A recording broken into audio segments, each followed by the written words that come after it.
Hi, I'm Claire. This is my husband Andy and our dog Henry.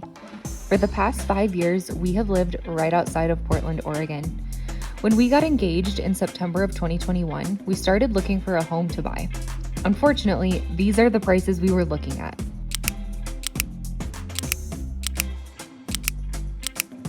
The housing market combined with the increase in crime in the area, yes, that's my car window, made us start to think about what we really wanted to do with our future. So we decided instead of buying a home that we didn't love for more money than we were willing to spend, we would buy a van. We said goodbye to our jobs, the house we'd been renting, and 95% of the things we owned. And now we're on a mission to visit all 50 states in the next 12 months. Come along with us on our journey as we live as a newly married couple in our 2005 Freightliner Sprinter van.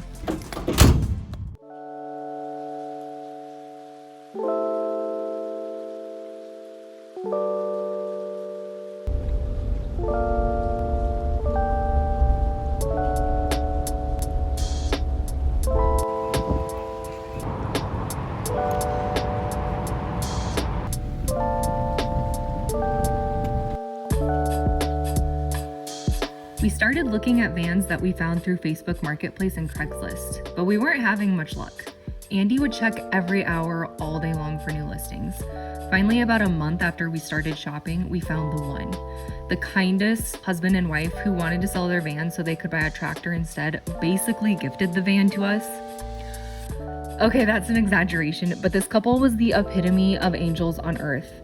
They even left a kind little note for us in the glove compartment that we found months later. Or someone else had given it to them and they just put it in there and forgot about it, but I like to think it was the former.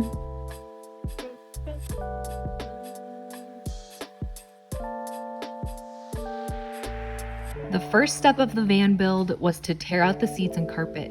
Andy put in sound deadening pads throughout the entire van to minimize noise when we drive. He put in a backup camera by placing the wiring inside the frame of the van. This is something that came back to bite us later when the backup camera wouldn't work, but all of the wiring was inside the van. Rookie mistake.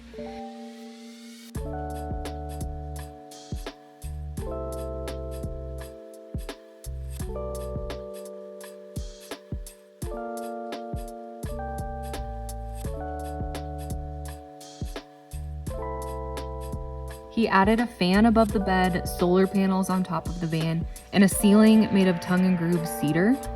Yes, it smells amazing.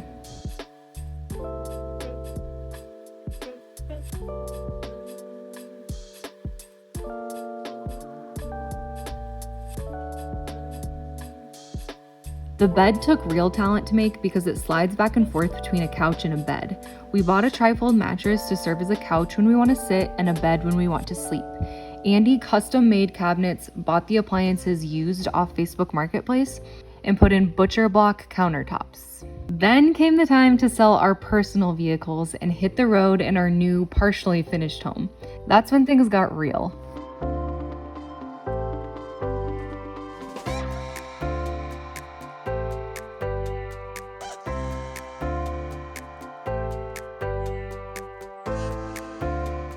It is June 27th. We sold Use the left car lane yesterday. to keep left onto I-405 Oh my gosh.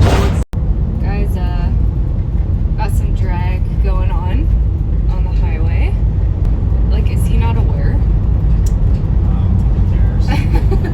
Anyway, Andy sold his car yesterday. I just sold mine. So we officially don't have cars. We just have the van, which is kind of wild. I just made a lot of money for selling my car, so now we have gas money. Okay, so if you know me, you know that I can be a little bit of an extremist and kind of a huge perfectionist. And if we were to visit all 50 states my way, it would take us like a decade to meet our goal. So I'm trying to remind myself throughout this whole process to stay calm and not go overboard. So in order to keep my expectations in check and not drive my husband crazy, here are the rules that we have to meet in order to consider a state visited and cross it off the checklist or the map. Number 1, we have to spend at least 24 hours in that state. And yes, that can include drive time. Number 2, we must do something unique to that state. So for example, we could go shopping at the Mall of America in Minneapolis, Minnesota. We could go on a hike in Flagstaff, Arizona. We could get a slice of key lime pie in Key West, Florida. Or we could go to the infamous Corn Palace in Mitchell, South Dakota. And number 3, it must be at least partially documented on this YouTube channel. Making videos is the best way for me to remember an experience, and it helps me form positive memories. Plus, it's super fun to look back on. So that's it. Those 3 things is all we have to do to consider a state visited, and then we can add the cute little colorful sticker onto our window map decal, which we have on the van. We got married in April and went to Oahu, Hawaii for our honeymoon. So technically this wasn't in our van, but we're still gonna count it. And we're gonna spend the summer with our families in Iowa and Michigan, but this isn't gonna count yet because there's still more we wanna do in those states. I realize there doesn't seem to be a rhyme or reason to any of this, but like I said, I'm trying to stay laid back when it comes to this process. So we're gonna spend the 4th of July with Andy's family in the UP, which is Michigan if you didn't know that. But first we're swinging through southern Iowa to visit my brother where he's housed in the state penitentiary. This will be the first time he and Andy get to meet. Then we're heading down to Iowa to stay with my family for 2 weeks, then back up to the UP for 2 weeks.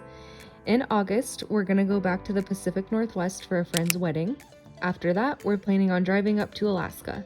Of course, this plan could change, but that's the beauty of this. We can kind of just do whatever the heck we want. That's the current state of things. Oh my goodness. We're currently just entering Wyoming from Utah. We were in Utah most of the day. It was really hot today and the van started overheating, so we had to stop for a while, wait for things to cool off. We're finally hitting the road again.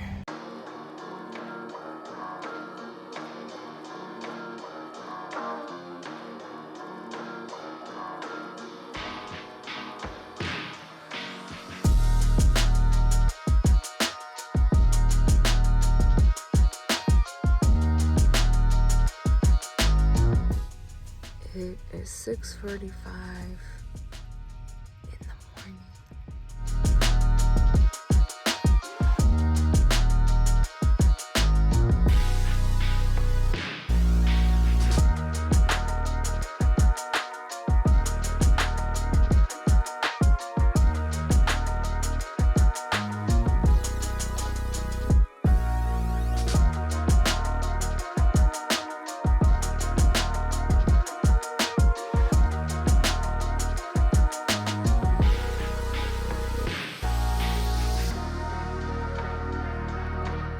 When we arrived in the Midwest, we tried to chip away at the van build while still enjoying quality time with our families.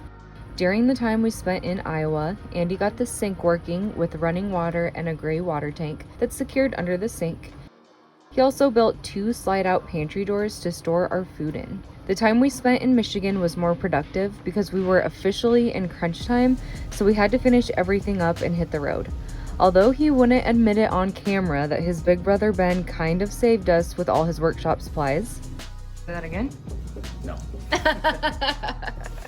Andy was very grateful he was able to finish everything necessary just in time for us to live in our van. That's the little space where all of my clothes will be housed. I'm gonna have to decrease my clothes a lot more than I already have.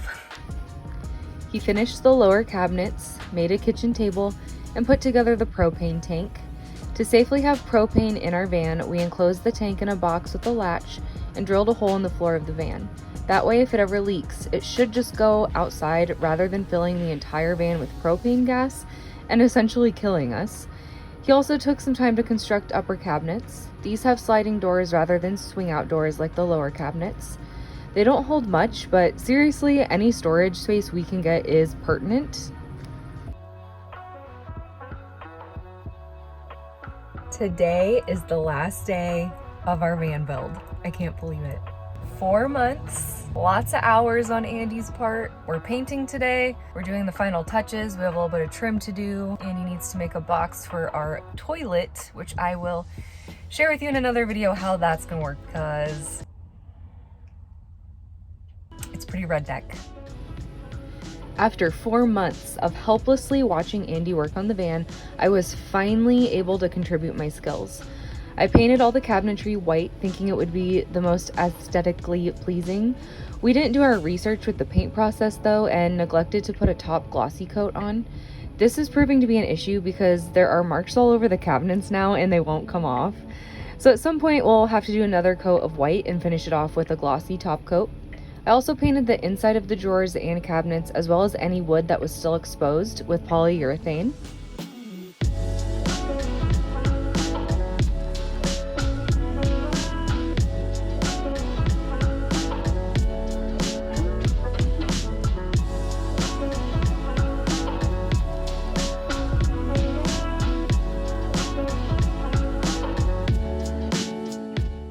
Well, yesterday when I said it was the last day of our van build, I was wrong.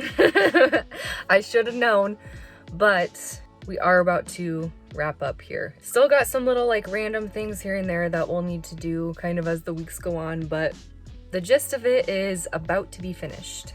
The day we left Michigan to drive back to Washington, we were expecting to just pop the sliding doors into the upper cabinets, quickly drill the toilet into place, load up our things and go.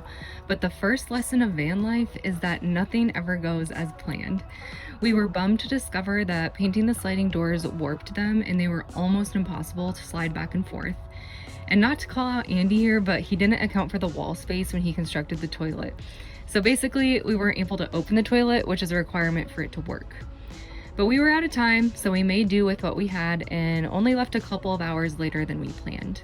On the 3-day drive back to the West Coast, we got to make our first meal in the van.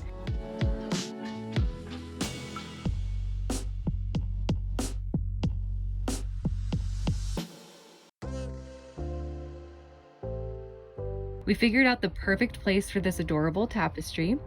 We saw the most rad dog I've ever come across in my life. We had a once-in-a-lifetime experience staying the night on a bison ranch.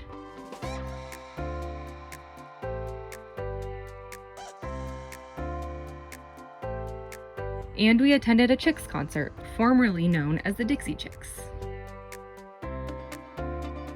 If you enjoyed watching this video or any other videos on my channel, please consider giving it a like by clicking on the thumbs up button. If you want to follow along on our van adventures over the next year, make sure you subscribe. Thanks for watching and see you next time.